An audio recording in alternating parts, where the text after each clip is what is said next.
오늘은 열왕기하 16장입니다. 구약 성경 589페이지를 찾아주시기 바랍니다.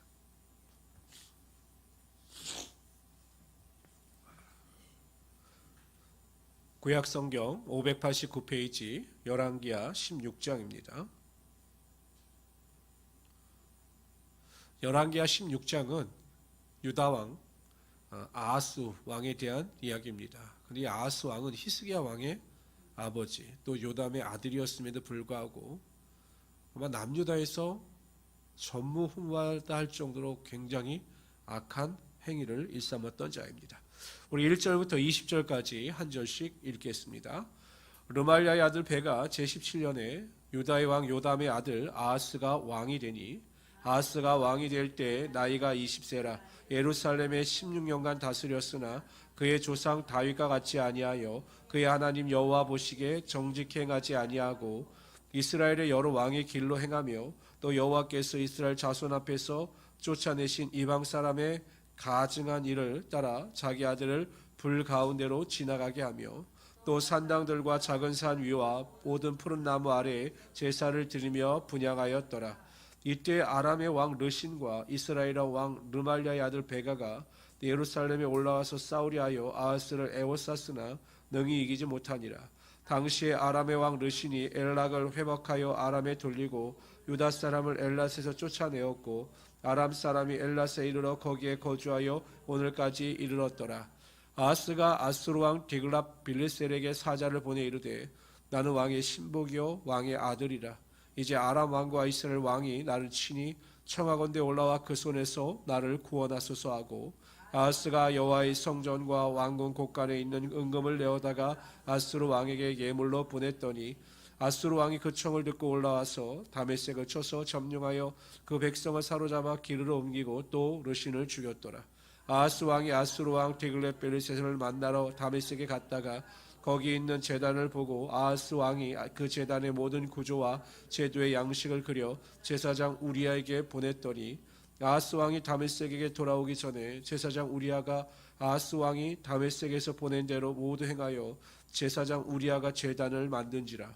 왕이 다메섹에서 돌아와 제단을 보고 제단 앞에 나아가 그 위에 제사를 드릴 때 자기의 번제물과 소제물을 불사르고 또 전제물을 붓고 수은제 짐승의 피를 제단에 뿌리고 또 여호와의 앞 곧 성전 앞에 있던 놋제단을 새 제단과 여호와의 성전 사이에 옮겨다가 그 제단 부쪽에 그것을 아하스 왕이 제사장 우리에게 명령하여 이르되 아침 번제물과 저녁 소제물과 왕의 번제물과 그 소제물과 모든 국민의 번제물과 그 소제물과 전제물을 다 이 큰 제단 위에 불사르고 또 번제물의 피와 다른 제물의 피를 다 그 위에 뿌리라.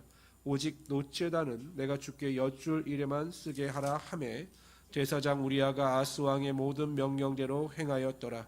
아하스 왕이 물두멍에 받침 옆판을 떼내고 물두멍을 그 자리에 옮기고 또 놋바다를 놋소 위에 내려다가 돌판 위에 그것을 두며 또 안식일에 쓰기 위하여 성전에 건축한 낭실과 왕이 밖에서 들어가는 낭실을 아수르 왕을 두려워하여 여호와의 성전에 옮겨 세웠더라. 아하스가 행한 그 남은 사적은 유다 왕 역대지략에 기록되지 아니하였느냐. 아하스가 그의 조상들과 함께 잠에 다윗성에 그 열주와 함께 장사되고 그의 아들 히스기야가 대신하여 왕이 되니라. 아멘. 아하스의 악행에 대해서 기록되어져 있는데 첫 번째는 그는 위기 가운데 하나님을 의지하기보다는 아수르 왕을 더 의지했습니다. 그러니까 아람 왕과 이스라엘 왕이 연합하여 유다를 침공하였을 때 이사야 선지자가 이 아하스 왕을 찾아가서 하나님의 명령을 전합니다. 그 이야기가 이사야서 7장에 나옵니다. 이사야 7장 4절에서 이사야가 이 아하스 왕에게 뭐라고 이야기하냐면 그에게 이르기를 너는 삼가며 조용하라. 르신과 아람과 르말랴의 아들이 심히 노할지라도 이들은 연기나는 두 부지갱이 그루터기에 불과하니 두려워하지 말며 낙심하지 말라. 이렇게 말씀하십니다. 그러면서 내가 반드시 너를 승리케 할 것이다 라고 이사야를 통해서 하나님께서 아하스 왕에게 말씀하셨습니다. 그런데 웬일인지 아하스 왕은 하나님을 의지하지 않습니다. 오히려 아수르 디글렛벨레셀에게 조공을 바치면서까지 그의 도움을 요청합니다. 인간적인 방법을 동원한 것이죠. 물론 결과는 승리였습니다. 그러나 그 승리의 대가를 충분히 치러야만 했던 것입니다. 왜 아하스가 하나님을 의지하지 아니하고 아수르 왕을 의지했는가? 그는 보이지 않는 하나님보다는 보이는 인간의 힘을 더 의지했던 것입니다. 하나님의 능력을 신뢰하지 못하고 하나님의 전지전능하심을 믿지 못했기 때문에 그는 하나님을 신뢰하기보다는 세상을 더 신뢰했던 것입니다. 참으로 어리석은 모습입니다. 우리가 보이지 않는 하나님을 믿고 하나님의 약속을 신뢰하며 나갈 때 하나님께서는 반드시 우리의 구하는 것이냐 생각하는 것보다 넘치도록 하나님의 은혜와 능력이 우리에게 임하게 하여 주시는 것입니다. 항상 믿음으로 기도하십시오. 능치 못함이 없으신 하나님, 무소부지하신 하나님, 말씀으로 천지를 창조하신 하나님, 저는 그 하나님을 절대적으로 신뢰하고 믿습니다. 하나님의 능력이 나의 삶에 임함을 의심하지 않습니다. 이러한 믿음을 나타내 보이심으로 하나님의 보호하심과 약속의 능력을 맛보시는 우리 성도들이 되시기를 주님의 이름으로 축원합니다. 뿐만 아니라 아하스 왕은 우상을 섬겼습니다. 당연하죠. 하나님을 신뢰하지 못하고 하나님을 믿지 못하니 그 마음이 우상에게로만 향했던 것입니다. 3절에 보면 몰록을 섬겼습니다. 인간을 제물로 드리는 인간 제물을 드리는 몰록을 섬겼습니다. 뿐만 아니라 후에는 아수르의 우상도 섬겼습니다.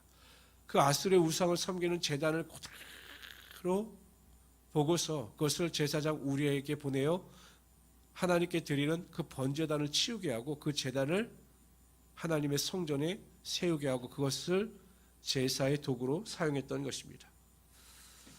나중에 이제 다시 아수르의 우상도 섬기는데 18절에 보면 이런 말씀이 나옵니다. 아수르 왕을 두려워하여 낭시를 그대로 아수르 것과 똑같이 만들었다는 것입니다. 결국 아수르 왕에게 잘 보이게 하여 우상을 섬기고 성전의 구조도 그대로 만들게 되었다는 것이죠. 마태복음 10장 28절에 보면 몸은 죽여도 영혼은 능히 죽이지 못하는 자들을 두려워하지 말고 오직 몸과 영혼을 능히 지옥에 멸하시는 자를 두려워하라. 이렇게 말씀하고 있습니다. 오늘 본문에도 보면 우리야, 제사장 우리야의 행위도 절대 이해가 되지 않지요. 아니 왕이 아무리 우상을 섬기고 그 우상의 제단을 만들라고 해도 제사장 우리야가 하나님 편에 서서 하나님을 두려워함으로 그 명령을 거부했다면 아마 하나님께서 우리야를 높여주시고 하나님의 은혜와 능력이 나타나게 하여 주셨을 것입니다. 근데 제사장도 그렇고 아하스 왕도 그렇고 하나님을 두려워하기보다는 아수르 왕을 두려워하고 왕을 두려워했기 때문에 하나님께서 기뻐하시지 않는 길을 걸어갈 수밖에 없었던 것입니다.